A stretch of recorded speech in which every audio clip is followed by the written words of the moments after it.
cover of the self-titled Slipknot album.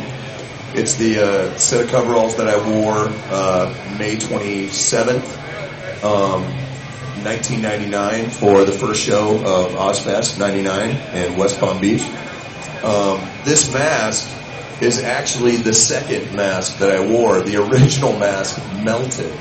Like, seriously melted. Like, there was no trying to keep it together. It turned into goo in my house. That's a true story, man. I was like, God, what is so bad that is coming out of my skin that it's eating through rubber? You know, like, I seriously was reinforcing it with duct tape, and it was just like, okay, fine. So I went out and I found a scarecrow mask.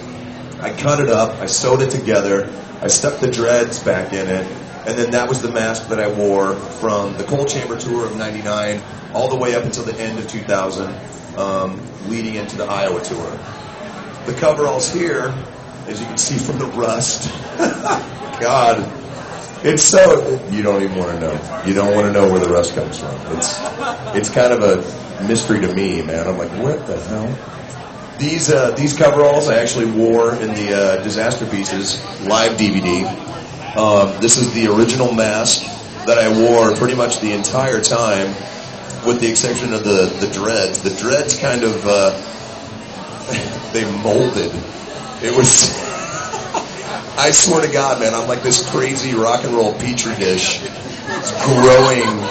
Yeah, I don't even want to get into it. But I wore this, there were 3 sets that we had made for the Iowa run. And this was the set that I wore in Disaster Pieces. This is the original mask from Volume 3. There were only 2 masks I had made. This was the main one that I wore.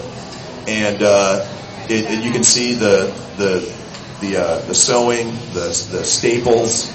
That's probably where all the rest comes from, is the metal that I put on my face. And then this is the rig that I wore.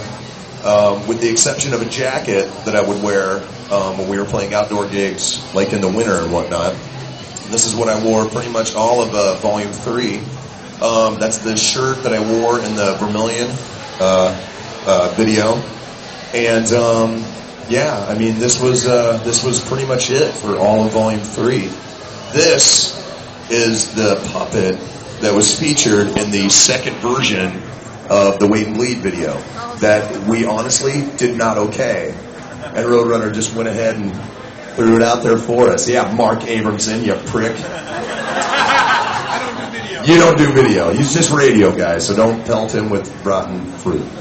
But you know what? And the funny thing is, I didn't even see that video until about 2 years after it was already out. And I'm like, well, it's not bad. It's not good, but it's not bad. But the cool thing is that the director gave us all of the puppets that were in it. So this thing actually sat in my closet for about 5 years until I moved out, and it scared the hell out of me. I was like digging in my closet, going, Jesus, what the hell? It's like a little mini me, and I've just kind of had it with me since, you know. And I thought it would be a cool little piece to include in this. And then this is, of course, the tail end of the All Hope Is Gone run. This is what I had made. This was a jacket that I found in Japan, and I had the patches put on, and the mask I actually sat down and designed with a guy from France, and it just came out super creepy. I wanted to scare kids, and I ended up scaring more adults than anything else. Like my son was like, "This is awesome," and I'm like, "No, you should not want to be." No, he's like, "Dad, can I put this on?"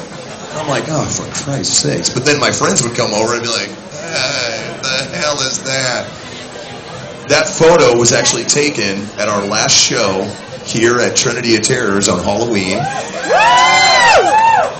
That's the mask. That's the jacket. Well, it's yeah. I think. I have no, it's not. It was that's the other one. But for the most, I wore that like all over the world basically. And this plaque was actually something that our manager, our management, Corey Brennan, our good. Yes. Oh no! Please make noise. Make a lot of noise for him. Our management had this put together. It is basically the evolution of Slipknot. It shows the Heat Seekers chart, where the first album debuted at #1 and kind of freaked the whole music world out. Iowa, where we debuted at what, #2? It was #3. Volume 3, where we debuted at #2. We were beat by Avril Lavigne. Oh no, Charlie, I was pissed. But then, Vindication, we beat the game and debuted at #1. So, this is really, it's not really even about us, it's about you. So, that plaque is the reflection of you guys sticking by us for, 11 years. So, thank you. I want to dedicate this to the fans, to my brothers in Slipknot. Thank you very much.